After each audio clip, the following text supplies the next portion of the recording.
A troggle humper for the flesh lump eater. They is always having 50 winks before they goes scumpering off to hunt human beings in the evening, the BFG said. He stopped for a few moments to let Sophie have a better look. Giants is only sleeping every then and now, he said. Not nearly as much as human beings. Human beings is crazy for sleeping.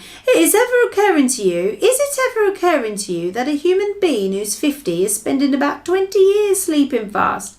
I must admit that never occurred to me, Sophie said. You should allow it to occur to you, the BFG said. Imagine it, please. This human being who says he's 50 has been fast asleep for 20 years and is not even knowing where he is. Not even doing anything. Not even thinking. Here's a funny thought, Sophie said. Exactly, the BFG said. So what I is trying to explain to you is that a human being who says he is 50 is not 50. He is only 30. What about me? Sophie said. I am 8. You was not 8 at all, the BFG said. Human being babies and little chidlers are spending half their time sleeping, so you was only 4. I'm 8, Sophie said. You may think you was 8, the BFG said, but you has only spent 4 years of your life with your little eyes open. You was only 4. And please stop higgling me. Titchy little snapper whippers like you should not be higgling around with an old sage and onions who is hundreds of years more than you. How much do giants sleep? Sophie asked. They is never wasting much time snozzling, the BFG said. 2 or 3 hours is enough. When do you sleep? Sophie asked. Oh, even less, the BFG answered. I is sleeping only once in a blue baboon. Sophie, peeping out from her pocket, examined the 9 sleeping giants. They looked even more grotesque now than when they were awake. Sprawled out across the yellow plain, they covered an area about the size of a football field. Most of them were lying on their backs with their enormous mouths wide open, and they were snoring like foghorns. The noise was awful. Suddenly the BFG gave a jump in the air. By gum frog, he cried. I is just having the most whopsy-whiffling idea. What? Sophie asked. Wait, he cried. Hold your horse feather. Keep your skirt on. Just you wait to see what I is going to bring about. He galloped off fast to his cave with Sophie hanging on tight to the rim of the pocket.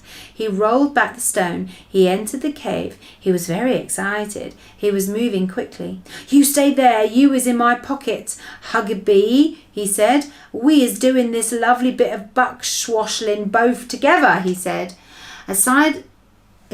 He laid aside the dream-catching net, but hung on to the suitcase. He ran across to the other side of the cave and grabbed the long trumpet thing, the one he'd been carrying when Sophie had first seen him in the village. With the suitcase in one hand and the trumpet in the other, he dashed out to the cave. What is he up to now? Sophie wondered. Peep your head up. Peep your head up good, the BFG said. Then you will get a fine winkle of what is going on. When the BFG came near to the sleeping giants, he slowed his pace. He began moving softly. He crept on his toes towards the ugly brutes. They were still snoring loudly. They looked repulsive, filthy, diabolical.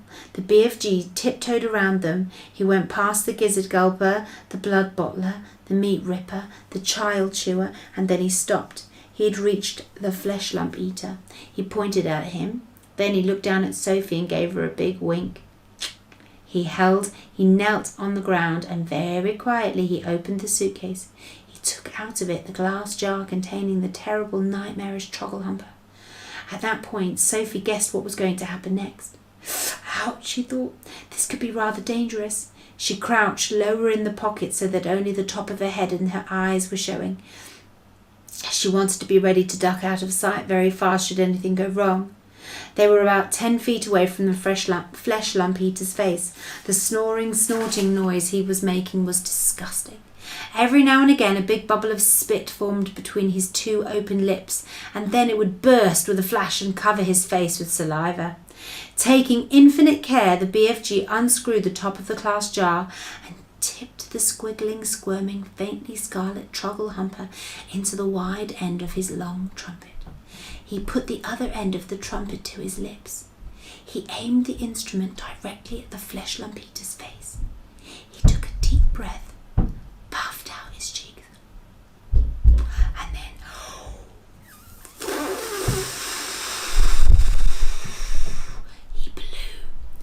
Sophie saw a flash of pale red go darting toward the giant's face. For a split second it hovered above the face, and then it was gone.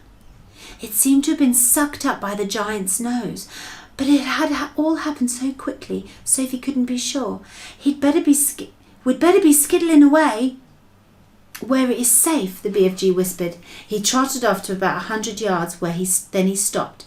He crouched low to the earth. Now, he said, we is waiting for the gun and flames to begin. They didn't have long to wait. The air was suddenly pierced by the most fearful roar Sophie had ever heard, and she saw the flesh lump eater's body, all 54 feet of it, rise up off the ground and fall back again with a thump, and then it began to wriggle and twist and bounce in the most violent fashion. It was quite frightening to watch. "Oh!" roared the flesh lump eater. "Ah! Ah! He's still asleep.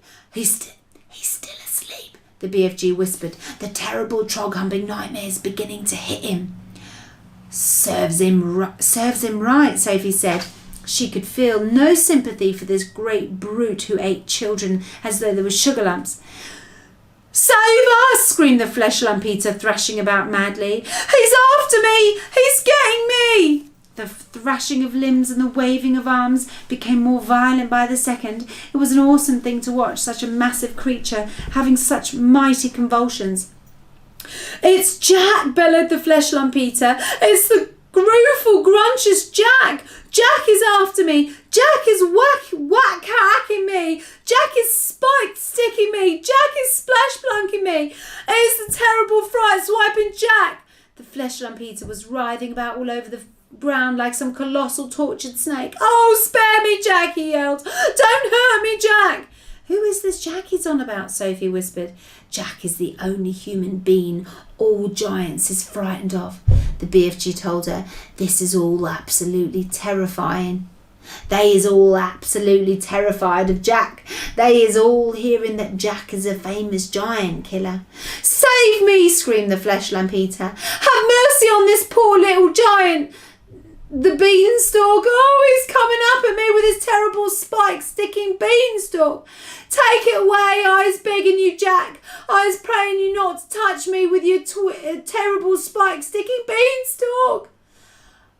"Us giants," the BFG whispered, "is not knowing very much about this dreaded human being called Jack. We is knowing only that he is a famous giant killer and that he is owning something called a beanstalk. We is knowing also that the beanstalk is a fearsome thing and Jack is using it to kill giants." Sophie couldn't stop smiling. "What is you griggling at?" the BFG asked her, slightly nettled. I'll tell you later," Sophie said. The awful nightmare had now gripped the whole brute to such an extent that he's tying his whole body in knots. "Do not do it, Jack," he screeched. "I was not eating you, Jack. I has never eaten human beings, I swear. I has never gobbled a single human being in all my wholesome life." "Liar, liar," said the BFG. Just then one of the flesh lump eater's flailing fists caught the still fast asleep meat dripping giant smack in the mouth. At the same time, one of his furiously thrashing legs kicked the snoring gizzard gulping giant right in the guts. Both the injured giants woke up and leapt to their feet. "He is swiping me right in the mouth," yelled the meat jipper. "He is bung-swoggling me smack in the guts," shouted the gizzard gulper. The two of them rushed at the flesh lump eater and began pounding him with their fists and feet. The wretched flesh lump eater woke up with a bang. He awoke straight from one nightmare into another. He roared into battle, and in the bellowing, thumping rough and tumble that followed, one sleeping giant after another either got stepped upon or kicked. Soon all 9 of them were on their feet, having the most almighty free-for-all. They punched and kicked and scratched and bit and butted each other as hard as they could. Blood flowed, noses went crunch, teeth fell out like hailstones. The giants roared and screamed and cursed, and for many minutes the noise of battle rolled around the yellow plain. The BFG smiled a big white smile of absolute pleasure. I is loving it when they is all having a good rough and tumble, he said. They'll kill each other, Sophie said. Never, the BFG answered. Those beasts is always bishing and walloping each one another. Soon it'll be getting dusky and they'll be galloping off to fill their tummies. They're coarse and foul and filthy, Sophie said. I hate them. As the BFG headed back into the cave, he said quietly, we certainly was putting that nightmare to good use though, wasn't we? Excellent news, Sophie said. Well done, you. The end. Not the end, the end of the chapter.